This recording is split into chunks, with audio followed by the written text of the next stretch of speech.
మీరు చూస్తున్నారు YN news. మా ఛానల్ మీకు నచ్చితే లైక్ చేయండి, షేర్ చేయండి, సబ్స్క్రైబ్ అవ్వడం మాత్రం మర్చిపోవద్దు.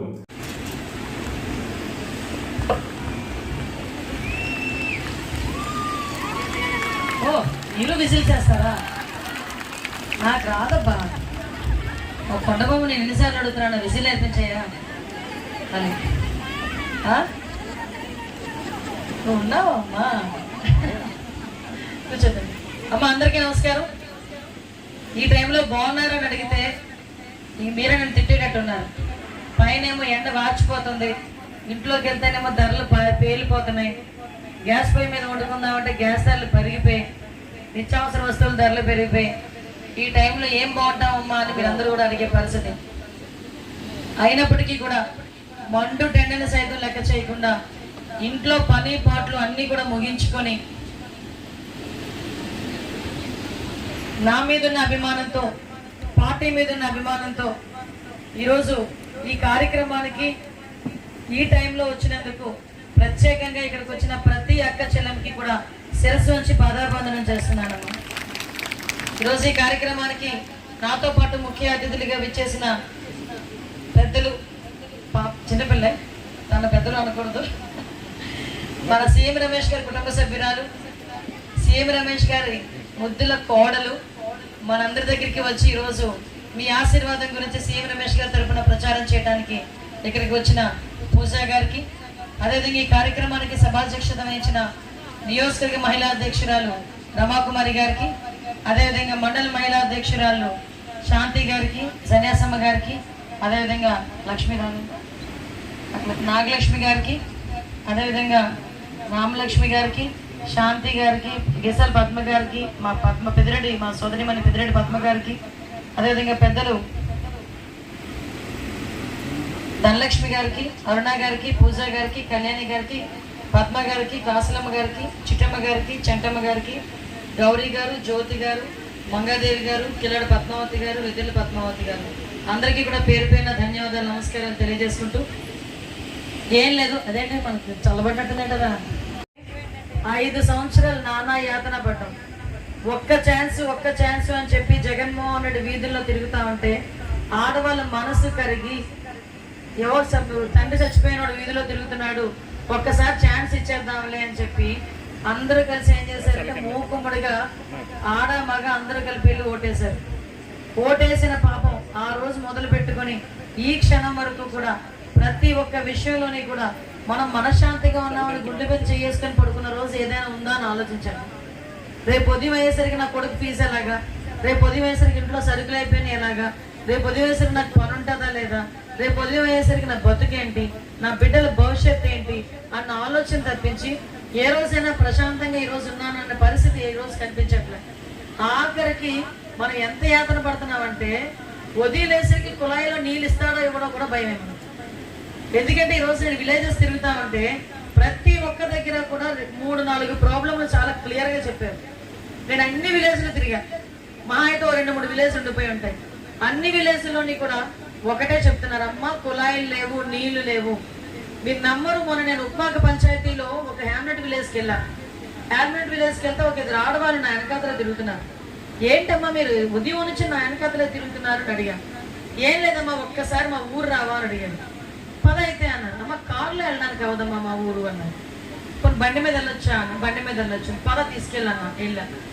నిజంగా అక్కడ వాళ్ళ పరిస్థితి చూస్తే 75 సంవత్సరాలు అయింది స్వతంత్రం వచ్చి, ఇంకా వీళ్ళ సిచ్యువేషన్స్ ఇలాగే ఉన్నాయా అనిపించింది.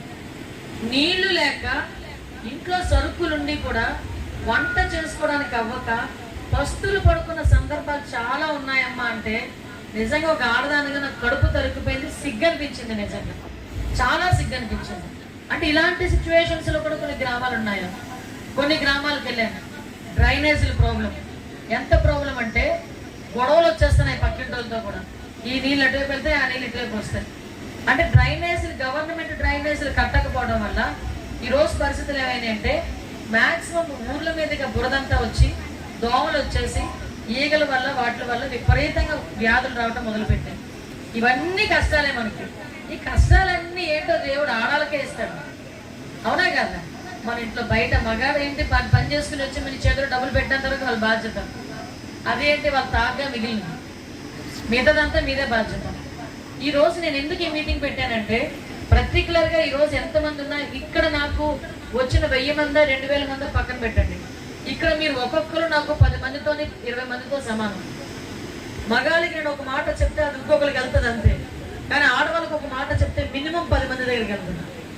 ఈ విషయంలో నేను కూడా ఒక మహిళగా ఈరోజు మన బాధలు చెప్పుకునేదానికి, అర్థమయ్యేటట్టు చెప్పుకునేదానికి ఒక అవకాశం ఉండాలి. ఎలక్షన్కి ఇంకో 2 రోజుల ముందు చాలా మంది అన్నారు, అమ్మా ఈ టైంలో మీటింగ్ ఏంటమ్మా. కాదు డెఫినెట్గా ఒక మీటింగ్ పెట్టాలి. నేను నా సోదరీమణులతో కనీసం ఒక 10 నిమిషాలు మాట్లాడాలని పెట్టుకున్నాను. మీ అందరికీ తెలుసు, ఇక్కడ ఉన్న వాళ్ళు చాలా మంది ఇంతకుముందు చాలా మీటింగ్లకు వచ్చారు, చాలా కార్యక్రమాల్లో పాల్పంచుకున్నారు. అయితే ఇక్కడ మనకు తెలియాల్సింది ఏంటంటే మహిళలకి అంటూ గౌరవం ఇచ్చింది తెలుగుదేశం పార్టీ వచ్చిన తర్వాతే. తెలుగుదేశం పార్టీ 1983లో స్థాపించిన తర్వాత గౌరవ యుగ పురుషుడు నిజంగా ఎన్టీ రామారావు గారు. ఎలాంటి యుగ పురుషుడు అంటే ఆయన సినీ రంగంలోని కూడా పెద్ద రారాజు. రాజకీయ రంగంలోకి వచ్చి కేవలం 9 నెలల కాలంలోనే ముఖ్యమంత్రి హోదాలో కూర్చున్న వ్యక్తి. అటువంటి వ్యక్తికి కూడా కష్టాలు తప్పలేదు, అది వేరే విషయం పక్కన పెట్టండి. కానీ అటువంటి వ్యక్తి మహిళల్ని మొట్టమొదటిసారిగా పిలుపులో గౌరవం ఇచ్చాడు మనకి. మన సాధారణంగా మహిళ అంటే అది ఇది ఈవిడ ఆవిడ అంటాం. నా తెలుగింటి ఆడబడుచు అని నోరారా పిలిచిన వ్యక్తి ఎవరైనా ఉన్నారంటే ఎన్టీ రామారావు గారు.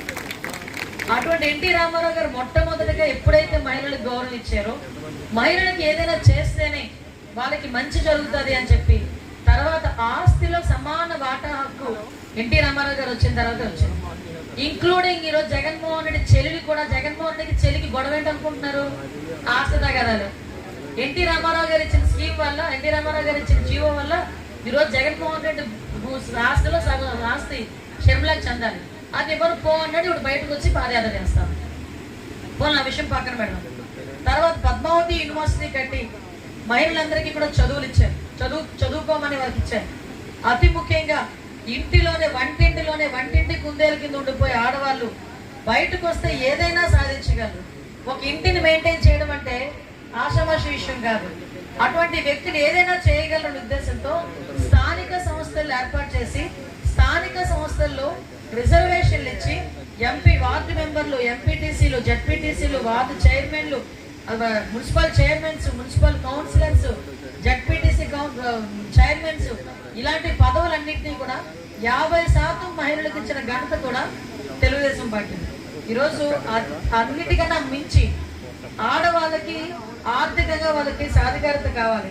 ప్రతి చిన్న విషయానికి బొట్టు బిళ్ళకి కార్డుకి కూడా మగవాళ్ళ దగ్గరికి వెళ్ళి అడిగి తీసుకొచ్చుకునే పరిస్థితి నుంచి వాళ్ళే తిరిగి మగాళ్ళకి సాయం చేసే పరిస్థితి తీసుకురావాలి అనుకున్నారు.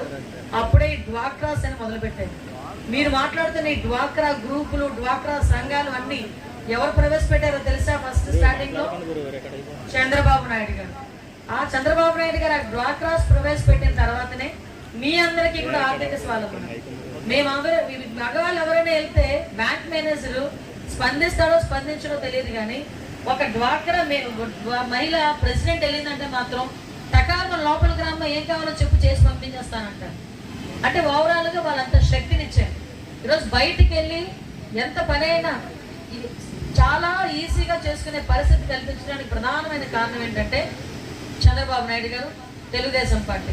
అటువంటి పరిస్థితుల నుంచి ఈరోజు మన పరిస్థితి ఎలా వచ్చేసిందిరా బాబు అంటే ఈరోజు అగమ్య గోచరంగా అయిపోయింది. మీరందరూ ఏమనుకున్నారు? అమ్మఒడి ఇచ్చేస్తానన్నాడు, అమ్మఒడి ఇచ్చేస్తానంటే నా పిల్లలకి ఏ డోకా లేదు, నా పిల్లలు ఎందరినీ జగన్ చదివించేస్తాడు అనుకున్నారు. మీతో పాటు నేను అనుకున్నాడు ఇచ్చేటట్టే ఉన్నాడు అనుకున్నాను. కానీ ఎక్కడ నా 6th సెన్స్ పనిచేసింది. ఈరోజు పెద్ద టోకరాగాడు, మోసగాడు, ఈడెక్కడి నుంచి చచ్చాడులే. అలా నేను అనుకున్నట్టే అయింది. ఒక పిల్లోడికి ఇస్తాడంట, ఇంకో పిల్లోడికి ఇవ్వడంట. ఒక పిల్లోడు అంత గాడిచ్చిన డబ్బులతో స్కూల్కి పంపిస్తాం, ఒక రెండో పిల్లోడిని ఏం చేయాలి? కూలి కొని పంపించుకోవాలా? లేదంటే గేదెగాడని పంపించుకోవాలి. అంతే కదా దాని అర్థం. నవరత్నాల విషయం చెప్తాను. ఒక రత్నం ఎగిరిపోయింది, రెండో రత్నం 45 సంవత్సరాలకి 3,000 రూపాయలు పెన్షన్ అన్నాడు. ఎవరికైనా వచ్చిందమ్మా 45 సంవత్సరాలు దాకా వాళ్ళు ఎవరికైనా 3,000 రూపాయలు పెన్షన్ వచ్చిందా? వచ్చిన వాళ్ళు ఉంటే చేతులు ఎత్తండి, రాని వాళ్ళు ఉంటే ఎట్టేటో చూపించండి ఒకసారి. రాలేదు కదా ఎవరికైనా. దాని బదులు 18,500 అన్నాడు. పోనీ ఈ సంవత్సరం వేసాడా 18,500? వేయలేదు కదా, అమ్మఒడి కూడా వేయలేదు కదా, మరి మోసమేనా అది? అది అయిపోయింది. మనందరికీ గుదిబండలో ఉండేది ఏంటంటే లిక్కర్, మద్యం.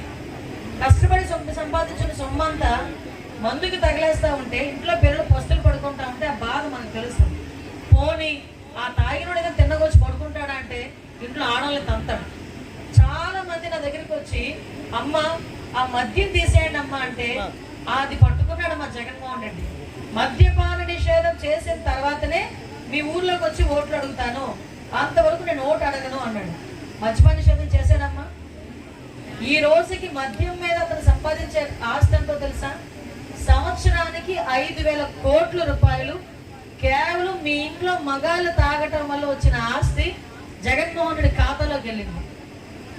5,000 కోట్ల సంపాదన అంతా ఎవరిది? మనదే కదా సంపాదన అంతా, మన రక్తమే కదా అదంతా.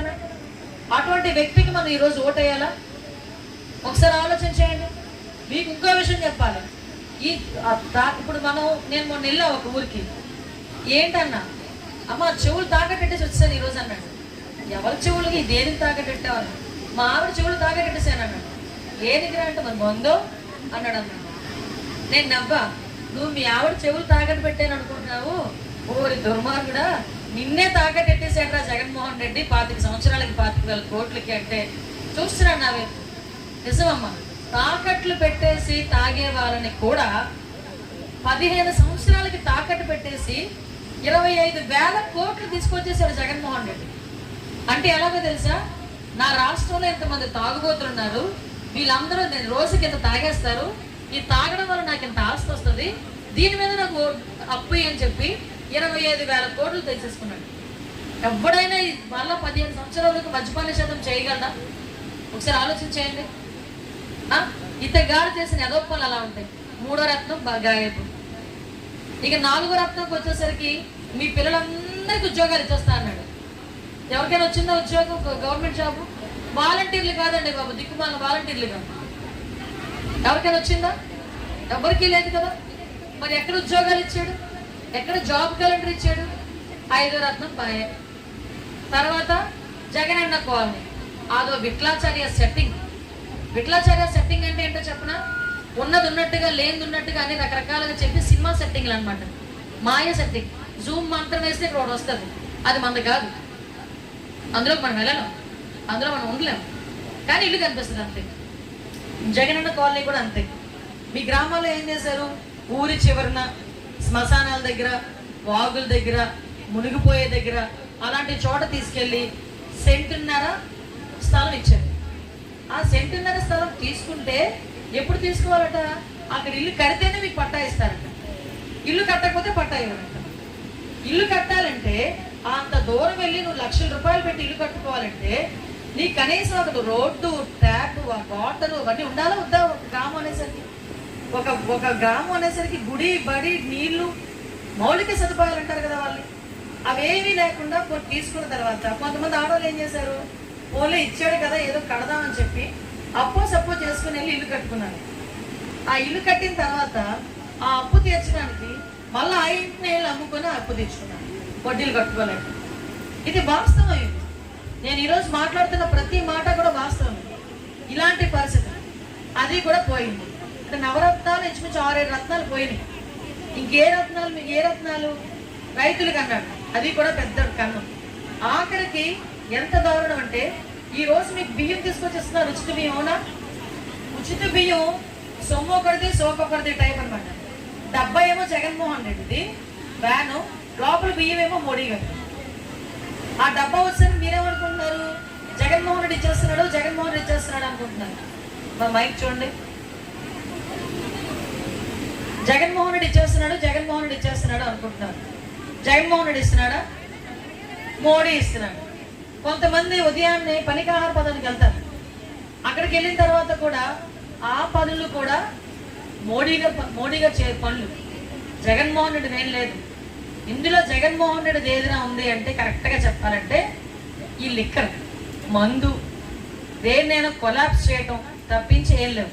ఇంతకుముందు చంద్రబాబు నాయుడు గారు ఉండేటప్పుడు ఎవరైనా ఇంట్లో బాలింతలా కడుపుతో ఉన్న ఆడపిల్ల ఉంటే ఆ ఆడపిల్లని హాస్పిటల్కి తీసుకెళ్ళడానికి కూడా తల్లి బిడ్డ ఎక్స్ప్రెస్ అని ఒక వ్యాన్ వచ్చింది. అవునమ్మా? మళ్ళా బిడ్డ డెలివరీ అయిన తర్వాత అదే వ్యాన్లో తీసుకొచ్చి నీ ఇంటి దగ్గర దింపేవారు గౌరవంగా, అవునా? తర్వాత ఆ పిల్లకి వచ్చేటప్పుడు బేబీ కిట్ అని చెప్పి ఆ అమ్మాయికి కావలసిన సబ్బు అన్నీ కలిపి ఇచ్చేవారు. ఇప్పుడు ఎవడైనా ఇస్తున్నాడా? ఏం లేదు కదా. ఆ పిల్ల చదువుకునే వయసు వస్తే చదువుకునే దానికి కూడా ఎక్కడ ఇబ్బందులు లేకుండా ఫ్రీ ఎడ్యుకేషన్ ఇచ్చి వాళ్ళకి కూడా సైకిల్ 8వ తరగతి 9వ తరగతి 10వ తరగతి పిల్లలకి సైకిల్ కూడా ఇచ్చిన పరిస్థితి. ఇప్పుడు మనోడు ఏం చేశాడో తెలుసా? మీ అందరికీ తెలుసు, మీ గ్రామాల్లో చాలా గ్రామాల్లో స్కూల్స్ ఎత్తేసి ఉంటారు. ఎత్తేసారా స్కూల్స్? 3వ తరగతి హై స్కూల్ అంటే ఎవడన్నా నవ్వుతాడు. 3వ తరగతి వరకు మన గ్రామాల్లో ఉంటుందట. హై స్కూల్ అని చెప్పి 2-3 గ్రామాలు కలిపి దూరంగా వేరే స్కూల్లో పెడుతున్నారు. నాకు ఒక ఆమె అడిగింది,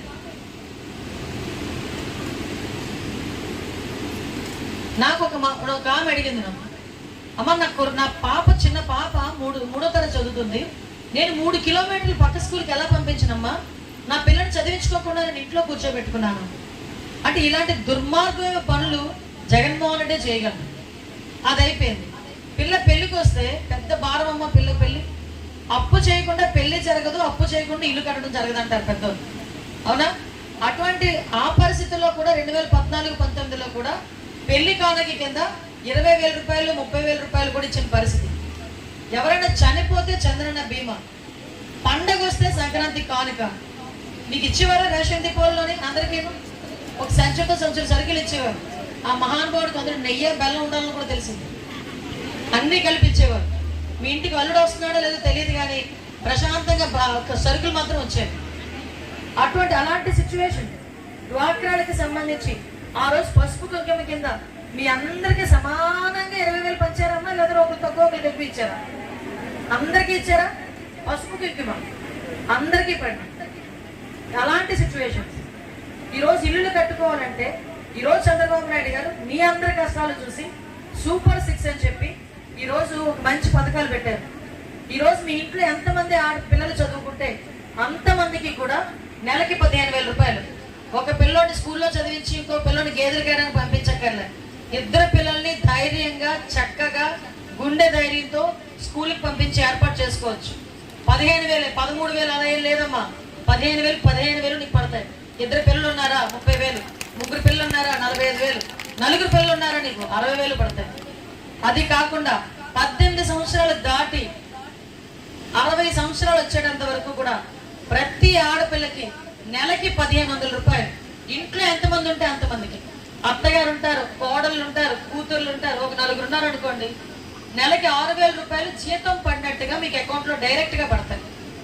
దానికి అది మీదే, మీ ఆడబిడ్డనిది. దానికి ఎవరు మీకు లెక్కలు చెప్పక్కర్లేదు. దానిలోంచి ఎవరు ఇది వాడండి అని ఎవరు చెప్పరు. అది మీ గురించి, మీ భరోసా గురించి, మీ నమ్మకం గురించి చంద్రబాబు నాయుడు గారు మనకిచ్చిన అదృష్టం అని చెప్పి మనం అనుకోవాలి. గ్యాస్ ధరలు పెరిగిపోయినాయి. నేను నిన్న ఏదో ఊరు వెళ్ళా, లింగరాజపాలెం. ఒక ఆవిడ పైన కూర్చొని అన్నం వండుకుంటుంది. ఏమ్మా ఇక్కడ వండుతున్నావు, గ్యాస్ పొయ్యి లేదా? కొన్నట్టే ఉందిలే అమ్మా గ్యాస్ పొయ్యి, 1,100 ఉంది బండ అని. 600 రూపాయలు ఉండే బండ ఈరోజు 1,100 రూపాయలు వచ్చింది. అంటే దగ్గర డబల్ అయింది. 3 గ్యాస్ సిలిండర్ చంద్రబాబు నాయుడు గారు వస్తే ఉచితంగా ఇస్తారు. అదే కాకుండా మీరందరూ ఎక్కడికి వెళ్ళాలన్నా ఆర్టీసీ బస్సు ఎక్కితే నో టికెట్, మీరు డబ్బులేమి ఇవ్వక్కర్లే. స్ట్రైట్ అవే కూర్చున్నానా రైట్ అనేసరికి జమ్మని వెళ్ళిపోద్ది బస్సు. మీరు ఎక్కడికి వెళ్ళాలంటే అక్కడ ఆగి దిగి చక్కగా వెళ్ళొచ్చు. నేను చెప్పేది ఏంటంటే ఇంట్లో మగాళ్ళకి చెప్పేసానండి, డబ్బులతో సంబంధం లేదు కదా మాకని చెప్పకుండా వెళ్ళమాకండి, నా ఇంటికి వచ్చి కూర్చొని తగులు పెట్టుకుంటారు. కాబట్టి ప్రతి ఒక్కరు చెప్పేసాను. అదొకటి. ప్రతి ఒక్కరు మంచినీటి కుళాయి, ఇది కూడా నేను చెప్పేది కాదు, చంద్రబాబు నాయుడు గారు ఇంటింటికి మంచినీటి కుళాయి ఇస్తారు. అది కాకుండా మనకి రైతులకి 20,000 రూపాయలు మనందరికీ కూడా రైతులు అన్న వాళ్ళకి ఇస్తారు. అలా అది కూడా మీ అందరి బిడ్డలందరూ కూడా చాలా మంది చదువుకొని ఒక్కసారి డిగ్రీలు పూర్తి చేసుకుని ఉద్యోగాలు లేని పిల్లలు ఉన్న వాళ్ళు ఎవరైనా ఒకసారి చేతులు ఎత్తండి. ఎంతమంది ఉన్నారు? మీ పిల్లలందరినీ మీరు చదివించుకోవడానికి ఎంత కష్టపడి ఉంటారో ఆలోచన చేయండి. ఒక పూట తినుంటారు, ఒక పూట తినడం మానేసి ఉంటారు. అలాంటి కష్టపడి చదివించుకోగలు రాకపోతే ఎంత భారంగా ఉంటుందో చెప్పండి. అలాంటివి ఏం లేకుండా పప్పు బెల్లాలు పంచినట్టు పనిచేస్తున్నాను, నాకేం అవసరం లేదు, ఉద్యోగాలు ఇవ్వాల్సిన అవసరం లేదనుకుంటే ఎలా అవుతుంది? ఈరోజు చంద్రబాబు నాయుడు గారు 20 లక్షల ఉద్యోగాలు తీయడానికి సిద్ధపడ్డారు. 20 లక్షల ఉద్యోగాలు వాళ్ళకి వచ్చే లోపు ఆ ఉద్యోగాలు వచ్చినంత వరకు ఆ పిల్లలకి నెలకి 3,000 రూపాయలు నిరుద్యోగ భృతి కింద నీ కొడుకుకో నీ కూతురికో డైరెక్ట్ గా అకౌంట్ లో పడతాయి. అది చంద్రబాబు నాయుడు గారు ఇచ్చే స్కీమ్. ఇవన్నీ కాకుండా పెళ్లి కానుక, ఈసారి పెళ్లి కానుక 20,000 30,000 కాదు, మన అన్న పెళ్లి కానుక కూడా పెంచేశాడు. ఆడపడుచు కట్నం పెరిగింది. ఈసారి అన్న ఇచ్చే ఆడపడుచు కట్నం ఎంతో తెలుసా? 1,00,000 రూపాయలు. ఆడపిల్లకి పెళ్లి చేస్తే చంద్రన్న దగ్గర నుంచి డైరెక్ట్ గా వచ్చే ఆడపడుచు కట్నం 1,00,000 రూపాయలు. ఇది చంద్రబాబు నాయుడు గారు ఇచ్చే స్కీమ్. ఇవన్నిటికీ మించి ఇక్కడ చాలా మందికి ఇల్లు, ఒక ఇంట్లో 2-3 ఉన్న వాళ్ళు, ఒక ఇంట్లో 4-5 ఉన్న వాళ్ళు చాలా మంది ఉన్నారు. ఈసారి చాలా ట్రాన్స్పరెన్సీగా, ఎక్కడ కూడా ఓవర్ ల్యాపింగ్ లేకుండా, ఎక్కడ రూపాయి అవినీతి లేకుండా, రాసి పెట్టుకోండి, ఎక్కడ రూపాయి అవినీతి లేకుండా మీ అందరికీ కూడా 3 సెంట్లు స్థలం ఇచ్చి ఇల్లు కట్టించే బాధ్యత కూడా మేము తీసుకుంటాం. ఇల్లు కట్టించే బాధ్యత కూడా అది చంద్రబాబు నాయుడు గారు, పవన్ కళ్యాణ్ గారు మాతో చెప్పమన్నారు. మొన్న పాయకరావుపేట మీటింగ్ లో కూడా క్లియర్ గా చెప్పారు. కంపల్సరీగా రాసి పెట్టుకోండి, అమ్మ మళ్ళీ నేను ఇక్కడే పోటీ చేయాలి, మళ్ళీ నేను గెలిచిన తర్వాత ఇక్కడే మళ్ళీ పోటీ చేయాలి. అప్పుడు మళ్ళీ మిమ్మల్ని అందరినీ ఇలాగే మీటింగ్ పెట్టి అడగాలి. ఆ రోజు మీరు నన్ను క్వశ్చన్ చేయకూడదు అంటే నేను డెఫినెట్ గా చేసి పెట్టాలి. నాకు వేరే వ్యాపకం ఏమీ లేదు, వేరే వ్యాపారాలు ఏమీ లేవు. నాకు ఇదే ఎమ్మెల్యే గెలిపించిన తర్వాత నుంచి మీ సేవ చేసుకోవడమే తప్పించి నాకు వేరే వ్యాపకం లేదు. నా పిల్లలిద్దరూ శుభ్రంగా బయట ఎక్కడో చదువుకుంటారు కాబట్టి వేరే వ్యాపకం కూడా నాకు లేదు. దయచేసి మీరందరూ కూడా ఆలోచన చేసుకోండి. అసలు విషయానికి వద్దాం. కరెంటు బిల్ ఎంత వస్తుంది?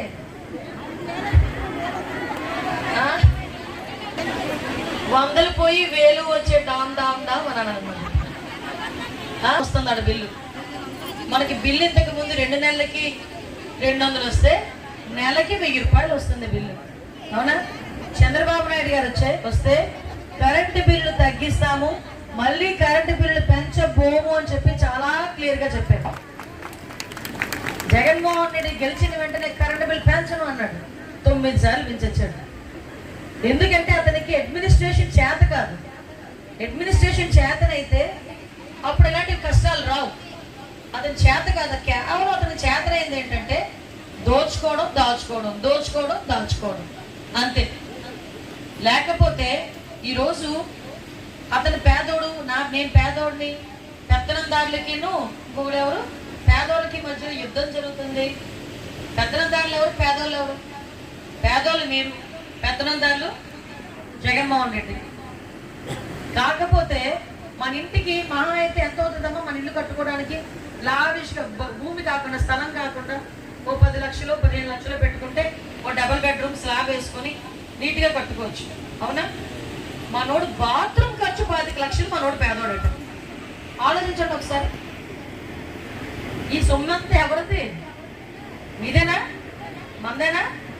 ఇంకొకటి సూపర్ ప్రాజెక్ట్ కూడా తీసుకొచ్చాడు మొన్న, land titling act. Land titling act అంటే ఏంటంటే అది యాక్చువల్గా వాళ్ళ ఉద్దేశం ఏంటంటే భూరక్షణ చట్టం, కానీ అది భూభక్షణ చట్టం అయిపోయింది. అది భూభక్షణ చట్టం. ఎలా అంటే ఇప్పుడు మీ అందరూ ఉన్నారు కదా, మీ అందరిలో జస్ట్ చేతులు ఎత్తండి, మీ తాతగారి దగ్గర నుంచో మీ నాన్న దగ్గర నుంచో ఏదో ఒక అర ఎకరం, పావు ఎకరం, ఏదో ఒకటి ఎంతో కొంత వచ్చి ఉంటాయి కదా. జస్ట్ ఒకసారి మీ పేర్ల మీద, మీ ఆయన పేర్ల మీద ఉన్నది దించండి. ఇంతమంది ఉన్నారు కదా, మీ భూమి మీదే కానీ మీది కాదు. ఇది బ్రహ్మానందం డైలాగ్ కాదు, నిజంగానే చెప్తున్నా. ఈ భూమి మీదే కానీ సర్వ హక్కులు అతగారి చేతిలో ఉంటాయి. ఎవరి చేతిలో ఉంటాయి? జగన్మోహన్ రెడ్డి చేతిలో ఉంటాయి. నువ్వు ఆ భూమి మీద లోన్ తెచ్చుకోవాలన్నా జగన్మోహన్ రెడ్డి చెప్పాలి, అది అమ్ముకోవాలన్నా జగన్మోహన్ రెడ్డి పర్మిషన్ తీసుకోవాలి, లేదు దాన్ని తాకట్టెట్టాలన్నా జగన్మోహన్ రెడ్డి పర్మిషన్ తీసుకోవాలి. ఒరిజినల్స్ అన్ని అతగారి దగ్గర పెట్టుకుంటాడట, కేవలం జెరాక్స్ మీకు ఇస్తాడంట. ఏం చేసుకుంటారు? 4 తీసుకోవడం కింద పనికి వస్తాయా జెరాక్స్లు? ఒకసారి ఆలోచించేయండి. అటువంటి భక్షణ చట్టం మనకు అవసరమా? అని ఈ డబ్బ సొత్తేమని ఇచ్చాడా ఈరోజు? సరే ఆలోచించండి. నీ కష్టం, నీ భర్త కష్టం, మీ నాన్న కష్టం, మీ తాత కష్టం. మీ తాత కష్టం మీ భర్తకు వస్తే భర్త దగ్గర నుంచి మీ పిల్లలకి వెళ్తుంది. అందులో రూపాయి జేబులో జగన్మోహన్ రెడ్డి ఏం తీసాడా? ఒకసారి ఆలోచన చేయండి. ఎందుకు ఇవ్వాలి? ఏంటి అవసరం? ఎవడు బాబు గారి సొత్తు అని చెప్పి నీ భూమిని తీసుకుని తాకట్టు పెట్టుకొని అక్కడ పెట్టుకుంటావు నువ్వు? పోనీ ఎవడైనా నీ భూమిలోకి వచ్చిన తర్వాత నువ్వు కనీసం ఇది నాది అని చెప్పుకోవడానికి కూడా నీ దగ్గర ఉంటుంది, కోర్టుకు కూడా వెళ్ళడానికి లేదు. ఇలాంటి రేపు పొద్దున్న తప్పి జారి ఇలాంటి మళ్ళీ జగన్మోహన్ రెడ్డి లాంటి వాడు కనుక సీఎం అయితే మన భూమి, మన ఇల్లు, మన వాకిలి మనకి తెలియకుండా నమ్మేస్తాడు. కాబట్టి మీరందరూ కూడా జెరాక్స్లు పెట్టుకొని జగన్మోహన్ రెడ్డి కోటేస్తారా? నీ భూమిలో నువ్వు హక్కుగా నీతోనే వచ్చి కూర్చున్న చంద్రబాబు నాయుడు గారు కోటేస్తారా? ఒకసారి మీరే ఆలోచన చేసుకోండి. ఈ land titling act Chandrababu Naidu గారు వచ్చిన వెంటనే రెండో సంతకం దాని మీద పెట్టి మొత్తం అందరికీ కూడా ఈ ల్యాండ్ మీ భూమి మీకే చెందేటట్టుగా చేసే బాధ్యత కూడా చంద్రబాబు నాయుడు గారు తీసుకుంటున్నారు. దయచేసి మీరు అందరూ ఆలోచన చేసుకోవాలి. మన సీఎం రమేష్ గారు ఉన్నారు, ఎంపీ అభ్యర్థి, సుదూర ప్రాంతం నుంచి వచ్చినప్పటికీ కూడా 2 సార్లు రాజ్యసభ చేసిన వ్యక్తి. అటువంటి వ్యక్తి కనుక మనకి నియోజకవర్గానికి, మన అనకాపల్లి పార్లమెంట్కి అభ్యర్థి మనకి ఎంపీ కింద నెగ్గితే అనేక కంపెనీలు వస్తాయి. కంపెనీలు వస్తే ఉద్యోగాలు వస్తాయి. ఉద్యోగాలు వస్తే మన పిల్లలు మన కళ్ళ ముందు ఉంటారు. ఎక్కడికో బెంగళూరు, హైదరాబాద్ లాంటి మన పిల్లలు వెళ్ళాల్సిన అవసరం లేదు. దయచేసి ఇలాంటి విషయంలో మీరు అందరూ కూడా ఆలోచన చేసుకోండి. మనం ఒక్కసారి ఆలోచన చేసుకుంటే మీ ద్వారా 4 ఓట్లు వస్తాయి, మీ ఇంట్లో ప్రభావితం చేయగలరు. కాబట్టి ఎంపీ అభ్యర్థిగా సీఎం రమేష్ గారిని కమలం గుర్తు ఫస్ట్ ఇచ్చిన బ్యాలెట్ ఎంపీ గారు ఇస్తారు. 3వ వరుసలో కమలం గుర్తు ఉంటుంది, కమలం గుర్తు మీద ఓటేస్తారు. నెక్స్ట్ బ్యాలెట్కి వెళ్ళేసరికి మీ అందరూ ఆడపడుచున్న నాది ఉంటుంది, పైన 1వ నెంబర్ వరుసలో ఉంటుంది. ఆ వరుసలో ఉన్న దాన్ని సైకిల్ గుర్తు మీద ఓటేయండి. మీకు ఒక్క విషయం చెప్తున్నాను, ఈ 10 సంవత్సరాలు నా రాజకీయం. ఇంతకుముందు ఒక సామాన్యమైన టీచర్గా ఉండేదాన్ని. సేవ చేసుకోవాలన్న ఆశతో మీ అందరి దగ్గరికి పాయకరావుపేట నియోజకవర్గం వచ్చాను. పాయకరావుపేట నియోజకవర్గం ప్రజలు ఆదరించారు, ఎమ్మెల్యేగా గెలిచాను. నా మార్పు ఉండాలి అనుకున్నాను. 1500 కోట్ల రూపాయలతో అనేకమైన సంక్షేమ కార్యక్రమాలు చేయించాను. పెద్ద సంవత్సరం ఏంటి, స్వతంత్రం వచ్చిన తర్వాత అవన్నీ రోడ్లు కూడా చేయించాను. చీడికొత్తూరు రోడ్డు కానీ, జగ్గంపేట రోడ్డు కానీ, మనకి పాల్తేరు రోడ్డు కానీ, మనకి శ్రీరాంపురం రోడ్డు కానీ, ఇలాంటి కొత్తూరు రోడ్డు కానీ, అలాంటివి చెప్పుకుంటా పోతే కొన్ని 10ల సంఖ్యలో రోడ్లు, కొన్ని 100ల సంఖ్యలో చిన్న రోడ్లు. అది కూడా కాకుండా వాటర్ ప్రాజెక్ట్ 180 కోట్ల రూపాయలు పెట్టి వాటర్ ప్రాజెక్టు, ఇవన్నీ తీసుకొచ్చిన సందర్భం. ఇవన్నీ ఒక ఎత్తు అయితే, జగన్మోహన్ రెడ్డి అన్నవాడు ముఖ్యమంత్రి అయిన తర్వాత ఆడవాళ్ళ మీద అఘాయిత్యాలు జరుగుతున్నాయని నేను పోరాటం చేస్తే ఒక మహిళా అధ్యక్షురాలుగా నా మీద 23 కేసులు పెట్టారమ్మా. 23 కేసులు ఉన్నాయి ఈరోజు నా మీద. అంటే ఒక్కసారి ఆలోచన చేసుకోండి, మమ్మల్ని ఎంత ఇబ్బంది పెడుతున్నారు. మేము జగన్మోహన్ రెడ్డికి వ్యతిరేకంగా మాట్లాడుతున్నామని, మేము ఇబ్బందులు పడ్డ ఆడవాళ్ళకి సపోర్టివ్గా మాట్లాడుతున్నామని మా మీద సోషల్ మీడియాలో నోటికొచ్చినట్టు తిట్టించారు, నోటికొచ్చినట్టు మాట్లాడారు. అర్ధరాత్రులు అపరాత్రులు నన్ను భయపెట్టారు, నా పిల్లల విషయంలో భయపెట్టారు. ఎలా భయపెట్టేవారంటే 3 గంటలకి 4 గంటలకి ఫోన్ చేసి నోటికొచ్చిన మాటలు మాట్లాడేవారు అర్ధరాత్రులు. నా ఫోన్లో సుమారుగా 300 నెంబర్లు బ్లాక్ చేసుకుని ఉన్నాను. అంతలా నన్ను ఇబ్బంది పెట్టారు. అయినా పర్ల ఇంచుమించు కొన్ని రోజులైతే ఏడ్చా, ఏంటి పరిస్థితి అని. ఎందుకంటే ఉద్యోగం వదులుకొని రాజకీయంలోకి వచ్చేసాను. ఈ రాజకీయంలో ఈదుతా ఉంటే జగన్మోహన్ రెడ్డి తట్టుకోవాలంటే చాలా శక్తి కావాలి. అటువంటి టైంలో కూడా నా పిల్లల్ని కూడా కొన్ని విషయాల్లో వాళ్ళకి కూడా నేను క్షమాపణ చెప్పాలి, మా పిల్లలకి కూడా. ఇది మా పాప ఇక్కడే ఉంది. ఎందుకంటే అందరి పిల్లలకి ఇచ్చే స్వేచ్ఛ నేను వాళ్ళకి ఇవ్వలేకపోయాను. ఎందుకంటే నాకు భయం, వీళ్ళు నాకు వచ్చే ఫోన్ కాల్స్ వల్ల నా పిల్లల జోలికి వస్తారేమో అని నాకు భయం. వాళ్ళు అలాగే ధైర్యంగా ఉన్నారు. వాళ్ళు బాధపడిన సందర్భాలు, నేను ఏడ్చిన రోజు వాళ్ళు ఏడ్చారు, నేను బాధపడ్డ రోజు వాళ్ళు బాధపడ్డారు. చచ్చా ఇది కాదు, ధైర్యంగా ఎదుర్కోవాలి అనుకున్నా, సిద్ధపడ్డా. ఒక్కసారిగా నాకు పాయకరావుపేట నియోజకవర్గం ప్రజలే గుర్తొచ్చారు. వాళ్ళు ఉన్నారు, వాళ్ళకి నేనున్నాను కాబట్టి నా బలమైన నా బలగమైన వాళ్ళే అని ఒకటే డిసైడ్ అయ్యాను. ఆ డిసైడ్మెంట్తోనే ఇటువంటి సిచ్యువేషన్లో, ఇటువంటి రాక్షస పాలనలో ధైర్యంగా ముందుకొచ్చి నిలబడ్డానంటే మీరందరూ ఉన్నారన్న అపారమైన నమ్మకం మాత్రమే అన్న విషయం మీ అందరికీ కూడా తెలియజెప్పుకుంటున్నాను. ఇప్పటికీ నన్ను ఇబ్బందులు పెట్టాలని చూస్తాను, ఇప్పటికీ బాధ పెట్టాలని చూస్తాను. తప్పులే, బాధపడదాం 3 రోజులు. కేవలం 3 రోజులు. 5 సంవత్సరాలు వాళ్ళు పెట్టిన కష్టానికి ఇంకొక 3 రోజులు మిగిలి ఉంది అంతే. ఈ 3 రోజులు కనుక మీ అందరి దయతో మీ ఇంటి ఆడబిడ్డగా నన్ను ఆలోచన చేసుకుంటారు. ప్రతి ఒక్కరు నాకు ఎంత బంధం అంటే దగ్గరికి వచ్చి నన్ను చూసి కన్నీళ్ళు పెట్టుకుంటారు. పాడైపోయింది పిల్ల అంటారు, సన్నమైపోయింది అంటారు, నల్లబడిపోయింది అంటారు. అంటే మీ సొంత ఇంట్లో ఆడపిల్లని ఎలాగైతే చూసుకుంటారో అలా చూసుకుంటారు. దగ్గరికి పిలిచి పసుపు రాసి కుంకుమ పెట్టి హారతులు ఇస్తారు. అమ్మ నాకు ఈ కష్టం వచ్చిందని చెప్తారు. అమ్మ ఒళ్ళు జాగ్రత్త, ఆరోగ్యం జాగ్రత్త అని చెప్తారు. అంటే మీరందరూ కూడా నన్ను ఒక ఆడపిల్లలాగా మీరందరూ కూడా నన్ను హక్కును చేర్చుకున్నారు. మీ అందరి రుణం తీర్చుకునే అవకాశమే ఇవ్వమని నేను మీ అందరికీ కూడా మనస్ఫూర్తిగా కోరుకుంటున్నాను. మళ్ళీ ఒక్కసారి అవకాశం ఇవ్వండి. మీ అందరికీ సేవ చేసుకునే అవకాశం నాకు నా కుటుంబానికి ఇవ్వమని మిమ్మల్ని అందరినీ కోరుకుంటూ, మీ ఇంటి ఆడపిల్లైన నన్ను మీ ఇంట్లో ఆడపిల్ల పోటీ చేస్తే ఎలా పనిచేస్తారో అలానే మీ ఇంటి ఆడబిడ్డగా నన్ను ఆలోచన చేసుకొని ప్రతి ఒక్కరు కూడా నాకు సైకిల్ గుర్తు మీద మన సీఎం రమేష్ గారిని కమలం గుర్తు మీద ఓటేసి గెలిపించాల్సిందిగా మిమ్మల్ని అందరినీ కూడా కోరి మీ ఆశీర్వాదం కోరుకుంటూ ఈ అవకాశం ఇచ్చిన మీ అందరికీ కూడా ప్రత్యేకంగా ధన్యవాదాలు, నమస్కారాలు. ఇంత ఎండలో 1:15 అయినా కూడా ఒక్కరు కూడా కదలకుండా నన్ను ఆశీర్వదించినందుకు ప్రత్యేకంగా ధన్యవాదాలు తెలియజేసుకుంటూ, ఈ కార్యక్రమం అయిపోయిన తర్వాత అక్కడ భోజనాలు ఉన్నాయమ్మా. ప్రతి ఒక్కరికి కూడా భోజనం ఉంది. అందరూ కూడా ప్రశాంతంగా తిని నన్ను నా కుటుంబాన్ని ఆశీర్వదించి మే 13వ తారీఖున మీరు నొక్కే బటన్, సైకిల్ గుర్తు మీద కమలం గుర్తు మీద నొక్కే బటన్ ఎక్కడ ఆ నొక్కుడు ఎక్కడ తేలాలంటే తాడేపల్లి కూర్చున్న జగన్మోహన్ రెడ్డి పేకను నొక్కాలి. అది ఆలోచన చేసుకోండి. ఒక్కసారి కసిగా వేయాలి.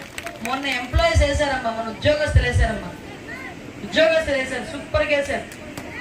కాబట్టి దయచేసి మీరందరూ కూడా మనస్ఫూర్తిగా నన్ను ఆశీర్వదించండి, నా కుటుంబాన్ని ఆశీర్వదించండి.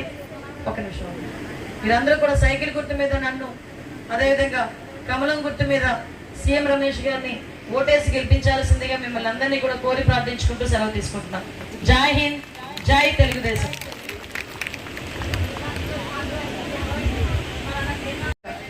తెలుసు నాకు ఆ విషయం.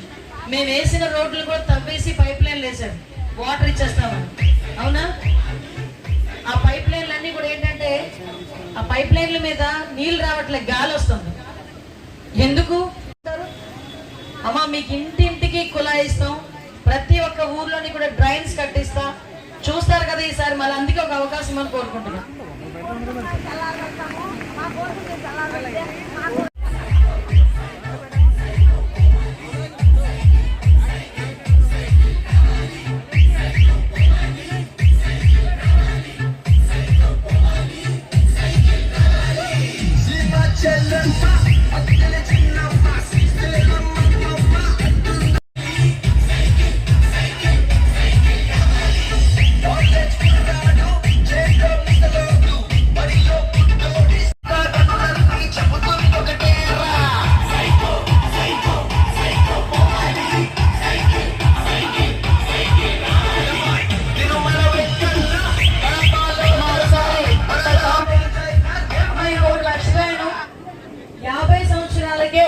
పెన్షన్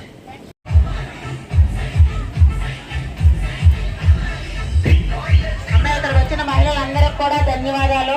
ఇంతసేపు నుంచి అందరూ